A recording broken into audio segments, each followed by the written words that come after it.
ప్రతి పేదవాడికి సొంతింటి కళ నెరవేర్చాలనేది రాష్ట్ర ప్రభుత్వం యొక్క లక్ష్యం.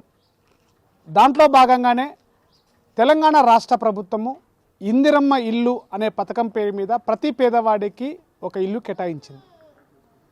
కేటాయించిన దాంట్లో భాగంగానే నాగర్ కర్నూలు జిల్లా పట్టణ కేంద్రంలో సంతోష్ అనేటువంటి వ్యక్తికి ఇందిరమ్మ ఇల్లు కేటాయించారు. ఇందిరమ్మ ఇల్లును తనకు అనుకూలంగా మర్చుకున్నాడు. తన ఇల్లును ఒక రకమైనటువంటి గెటప్లో తీసుకొచ్చాడు. ప్రస్తుతం ఆ ఇంటి యజమాని సంతోష్ మనతో ఉన్నాడు. మనతో మాట్లాడే ప్రయత్నం చేద్దాం. సార్, ఎలా చెప్పండి, అసలు సొంతింటి కళ నెరవేరాలని రాష్ట్ర ప్రభుత్వం అయితే మీకు ఇందిరమ్మ ఇల్లు వచ్చింది, కానీ ఇది ఇందిరమ్మ ఇల్లులాగా లేదు. మీరు మీ మనసులో ఒక కళ ఉంది, ఆ కళలో ఒక రూపు మార్చుకున్నారు. ఏం చెప్తారు ఈ ఇంటి గురించి? ముందుగా ఆర్టీవీ డిస్ట్రిక్ట్ రిపోర్టర్లకు మరియు ఆర్టీవీ ఛానల్కి నా ధన్యవాదాలు. అసలు యాక్చువల్గా ఇందిరమ్మ ఇల్లు అందరూ మామూలుగా సాదాసీదనంగా అందరూ ఇల్లు కట్టుకుంటారు. బట్ ఒకటి ఏంటంటే మా ఎమ్మెల్యే సార్ కూచుకుల రాజేశ్వర రెడ్డి గారు నాకు మరి పిలిచి ప్రత్యేకంగా నా తమ్మునికి ఒక ఇల్లు ఉండాలి, నా తమ్మునికి ఇల్లు లేదు అని చెప్పి నన్ను ఇల్లు కట్టుకోవాలి సంతోష్ నువ్వు ఖచ్చితంగా అని చెప్పి నాకు ఇల్లు మంజూరు చేయించాడు. సరే, మా ఇంటికి ఫస్ట్ ఇంటి దగ్గరకు వచ్చి సారే కొబ్బరికాయ కొట్టి ఓపెన్ చేశాడు. ఓపెన్ చేసిన తర్వాత మా ఇంట్లో నాకు ఒక థాట్ వచ్చింది.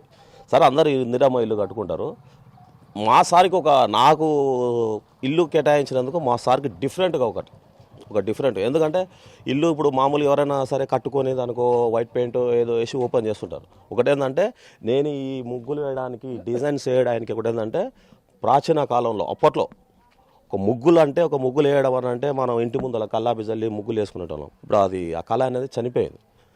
ఒక ట్రెడిషనల్గా ఉండాలి, ఒక ఇల్లు అంటే ఒక ట్రెడిషనల్గా ఉండాలి. మామూలుగా ఇప్పుడు ముగ్గులు వేయడానికే నామూషి పడుతున్న ఈ రోజుల్లో అలాంటిది ఆ ట్రెడిషన్ నేను ఇంటి మీద పెట్టాలని చెప్పి నేను ఫిక్స్ అయిపోయినా. ఇంకోటి ఏంటంటే ఆ థాట్ నాకు రావడానికి కోరణ ఏంటంటే యాక్చువల్గా ఫస్ట్ నుంచి మనం సినిమా డైరెక్షన్ డిపార్ట్మెంట్లో ఉన్నాం కాబట్టి ఆ యాంగిల్ నాకు థాట్ వచ్చింది. ఆ థాట్ వల్ల నేను ఈ డిజైన్ చేశాను. అంటే సాధారణంగా ప్రభుత్వము కేటాయించినటువంటి ఇందిరమ్మ ఇల్లులో ప్రభుత్వము ఒక ఇంటికి సంబంధించిన కలర్ కానీ ఇందిరమ్మ ఇల్లు అని గుర్తుపట్టడానికి ఈ ప్రభుత్వంలో కేటాయించారని చెప్పడానికి ఒక మోడల్గా చేస్తుంది ప్రభుత్వం. కానీ మీరు ఈ యొక్క డిజైన్స్ ఇవన్నీ చూస్తుంటే కూడా ఇది ఇందిరమ్మ ఇల్లు లాగా లేదు అనిపించే విధంగా చేస్తున్నారు. అంటే ఏంటి దీని రెండింటి మధ్యలో మీరు ఎలా అనుకున్నారు? అంటే ఇంకా మీరు టోటల్గా ఇంకా పూర్తి కాలేదు. ఇప్పుడు మీరు ప్రజెంట్గా ఇప్పుడు వచ్చారు కాబట్టి టోటల్గా పూర్తి అయిపోయిన తర్వాత ఆ బార్డర్ దగ్గర ఆ పైన మొత్తం ఇందిరమ్మ ఇంటికి సంబంధించినటువంటి ఆ కలర్సు, ఆ చేతు గుర్తు కానీ ఇందిరమ్మ ఇల్లు అని ఆ పేరు కానీ ఆ ఫ్లెక్సీలు కానీ అన్నీ అవి వచ్చేసాయి అన్నమాట దాని మీద. అట్లా ఇంకా ఇప్పుడు మొత్తం ఇంకొక 15 డేస్లో మొత్తం పూర్తి అవుతుంది ఖచ్చితంగా. అందుకని చెప్పి నేను మా సార్కి ధన్యవాదాలు చెప్పాలి, మా ఎమ్మెల్యే సార్కి. అంటే ఇది పూర్తిగా ఇలా చేయడానికి ఎమ్మెల్యే గారి మీద అభిమానంతో చేస్తున్నదా, లేకపోతే ఇందిరమ్మ ఇల్లు కేటాయించినందుకు చేస్తున్నారా?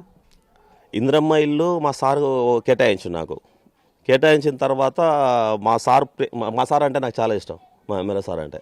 ఎందుకంటే నేను తమ్ముడు సంతోష్ రాక్ స్టార్ అంటుంటాడు. సారు నా ఇల్లు ఓపెన్ చేసిండు వచ్చి. అలాంటిది అందరికంటే ముందు నా ఆర్గంలో ఫస్ట్ ఇల్లు ఇదే. సారు ఓపెన్ చేసిన తర్వాత ఆ ఇల్లు నేను ఆపకూడదని చెప్పి ఫిక్స్ అయిపోయాను నేను. అట్లా కాకుండా సార్కి డిఫరెంట్గా ఒక ట్రెడిషనల్గా ఒక ఇల్లు చూపించాలి.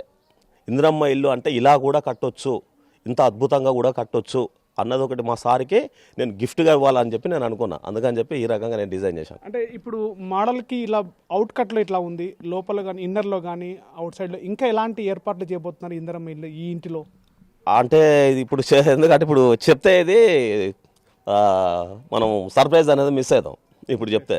ఎందుకంటే ఇప్పుడు ఆల్రెడీ ఫుటేజ్ తీసుకుంటారు కాబట్టి అది మా సార్ కూడా నేను ఒక సర్ప్రైజ్ చేయాలని చెప్పి, మా ఎమ్మెల్యే సార్ కూడా ఒక సర్ప్రైజ్ చేయాలని చెప్పి దాన్ని అట్లా. అంటే సాధారణంగా సామాన్య ప్రజలకి ఇందిరమ్మ ఇళ్ళ గురించి ఇలా ఉండాలి అని చెప్పడంలో మీరేం చెప్తారు ప్రజలకి? ఫస్ట్ ఆఫ్ ఆల్ ఈ ఏరియా మొత్తంలో ఇది 2వ వార్డు, ఇది 13వ వార్డు. ఈ 2 వార్డులో కలిపి టోటల్గా ఒక 50 ఇండ్లు మంజూరైనాయి. ఆ 50 ఇండ్లు మంజూరైన తర్వాత మా కౌన్సిలర్ కొత్త శ్రీనివాసులు ఆయన సారథ్యంలో నేను కట్టుకుంటూ ఆయన మోటివేషన్ చెప్పుకుంటూ వచ్చాడన్నట్టు అట్లా.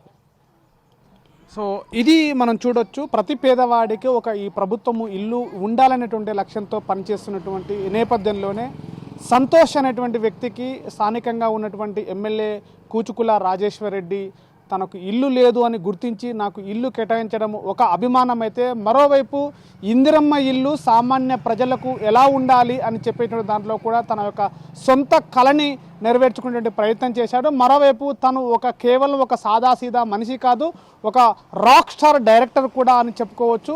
అలాంటి రాక్ స్టార్ డైరెక్టర్ తన లోపల ఉన్నటువంటి కళను వెలికి తీసి ఇందిరమ్మ ఇల్లును ఒక మాపు విధంగా ప్రజలకి అందుబాటులో ఉండే విధంగా, ఆకర్షించే విధంగా కూడా ఇందిరమ్మ ఇళ్లను మార్చారని చెప్పేసి కూడా మనం చెప్పుకోవచ్చు. ఇంకా మనం చూస్తున్నాము ఈ విజువల్స్లో ఇవి కేవలము తాత్కాలికమైనటువంటి రూపురేఖలు. ఇంకా రాబోయే రోజుల్లో ఇంకా బాహటంగా అంగులతో అసలు ఇందిరమ్మ ఇల్లు అంటే ఇలా ఉంటుందా అనేటివైపు ఎమ్మెల్యే రాజేష్ రెడ్డి గారి మీద అభిమానంతో కూడా ఈ ఇల్లు ఒక రోల్ మోడల్గా ఉండాలని చెప్పేసి కూడా సంతోష్ చెప్తున్నటువంటి పరిస్థితి. కెమెరా పర్సన్ నర్సింగ్తో శివాజీ, RTV, నాగర్ కర్నూలు జిల్లా. Local to global news at your fingertips. మీ చేతిలో ఒక ఆయుధం. Download raw TV app. Media legend Ravi Prakash is back.